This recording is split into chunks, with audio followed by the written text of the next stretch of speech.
So in this part, I'm going to be showing off a bunch of codes and the side effects of using them. Like the Mega Jump code, which allows you to jump in certain cutscenes. And also jump in general. Like, if you keep on holding the R button, you'll just infinitely jump. The thing about the Mega Jump code is that if you use too many codes with it, then you'll only be able to jump high temporarily, and then you'll just stiffly drop down forwards.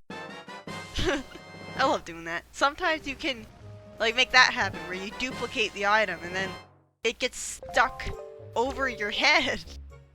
I love that. Like, I have so much fun replaying this game with the Mega Jump code, just like skipping stuff. So, it sucks that the Wii U version doesn't allow you to do this. Unless, I guess, you hard mod your Wii with setting up the homebrew channel, and that sounds complicated.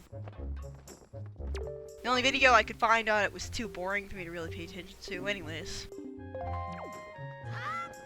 I just love how with the Mega Jump code, it makes you climb up ladders a lot faster, and it lets you skip to the pirate ship.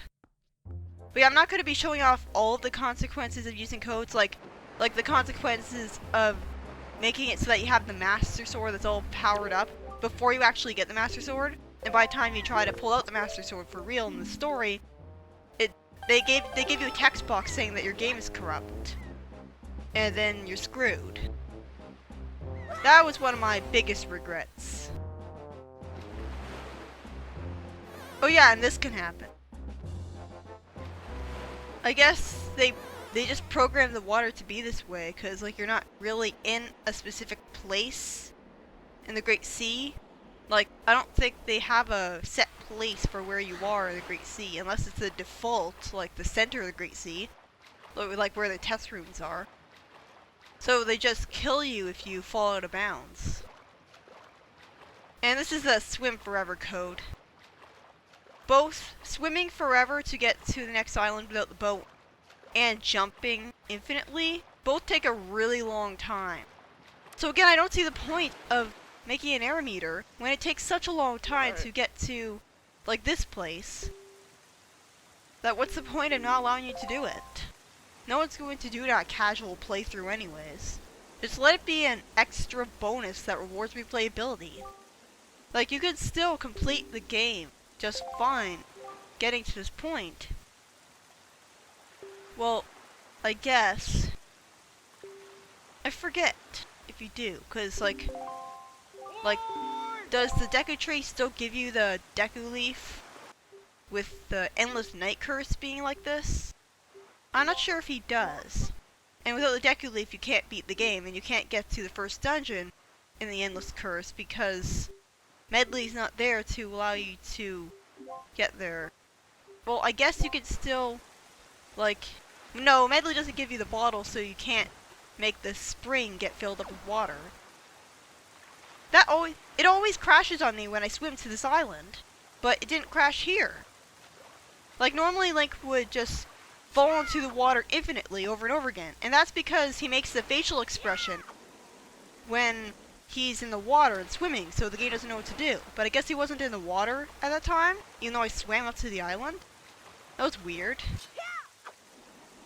If you get to Forsaken Fortress without using the catapult, then you get to phase 2 of it, which has Phantom Ganon teleporting you to him. And as you can see, the rooftop is completely unloaded. It only loads when you actually go through the door. So that's kind of lame, because again, it means that it makes the heart container possible to get if you don't pick it up right after you get the Home Rock King beat. That's a pretty glaring oversight. Although you do kind of have to be trying to make that mistake. Like, look at this. This is so lame.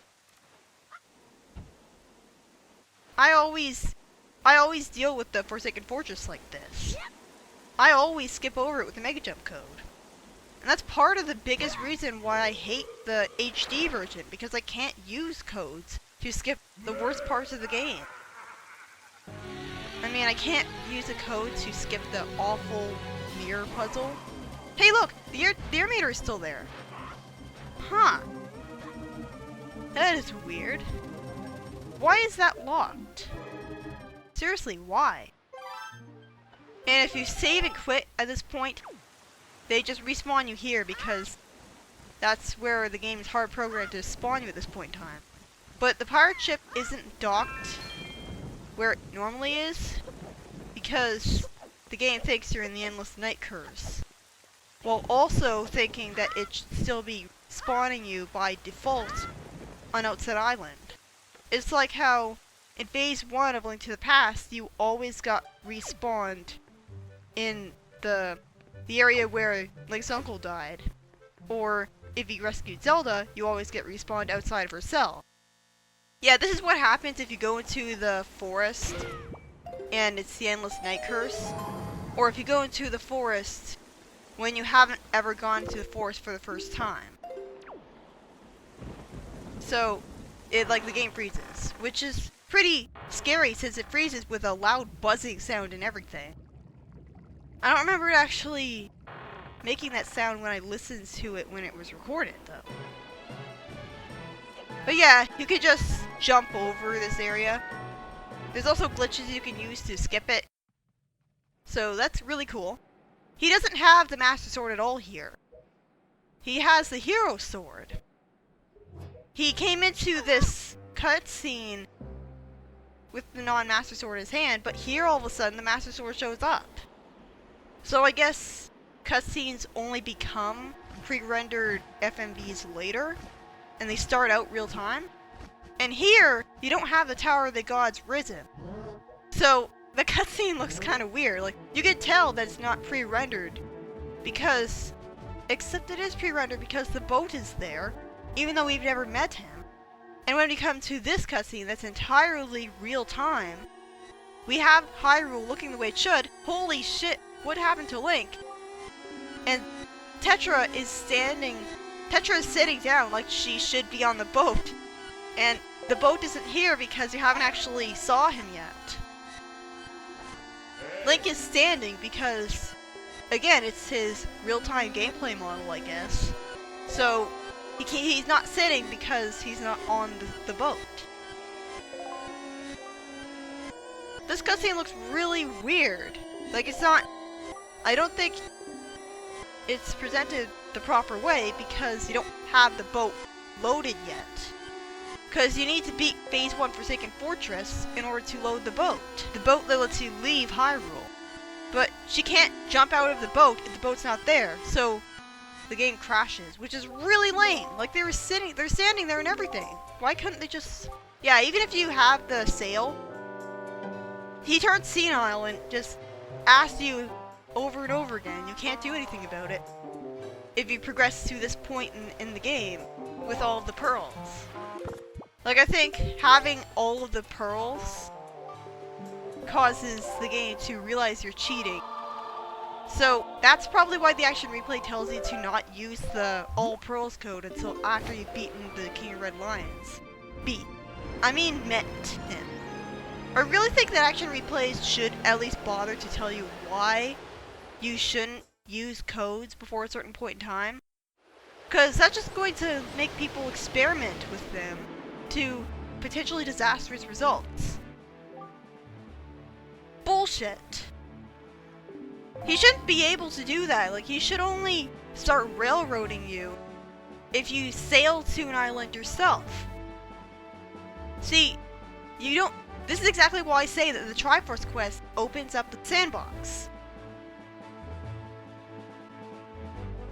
Yeah, like, I thought the game soft-locked to me, but yeah, it's fine.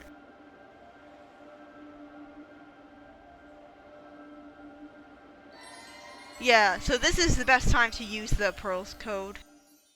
So it's pretty much pointless. It's just like the early Master Sword glitch in Twilight Princess, where you're better off waiting until after you've beaten the second dungeon to actually use it, because using the early Master Sword glitch prevents you from ever entering the second dungeon, meaning it's very difficult for you to beat the game without using glitches. Not to mention you can't get the Zora armor.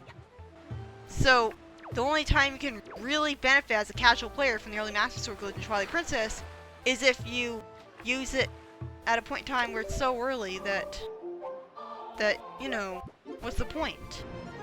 Like, you're just about to get it anyways.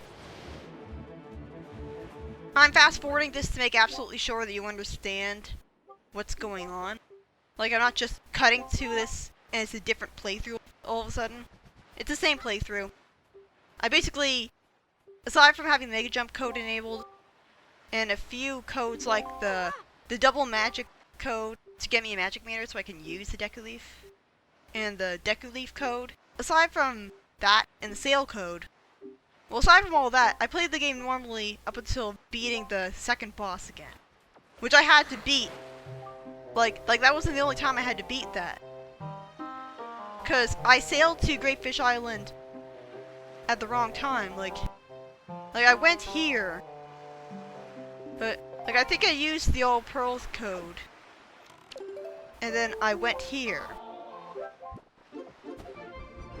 Okay, like, basically, watch this video, because this video explains how I make it so that the Endless Night sailing music can be played throughout the entire game. This is one of my favorite things about using codes in this game. I always like to have at least one save file where sailing gets me this awesome music. Because the game is really confused. It activated the Endless Night Curse, but didn't do it all the way because it knows that you have the pearls. So, it didn't make it stormy, which is very good because the storm makes it kind of hard to see. But it still knows to activate the sailing music. So that is really cool. Every time you sail over a barrel with a rupee in the sea, more rupee barrels show up. And eventually, you get blue rupee barrels and yellow rupee barrels. It gets harder every time. But like I like that.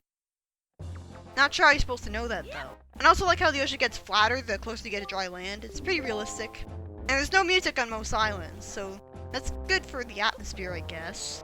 It'd take forever to make every island have its own theme to it. Although I'd like to have, like, different groups of islands be associated with different themes. Like a reef theme. But yeah, this is what happens if you never activate the password pirate cutscene, and then you go in here. I'm not sure if I'm explaining it very well, but yeah. Basically, the camera gets glitched here, and if you try to exit, then the game freezes. Like, there's nothing you can do to get out of this. I mean, just backing out of this works perfectly fine. Just don't jump down and you'll be fine. Because you're still in control of Link when you get in here. But yeah, that's me showing off everything about sequence breaking with codes.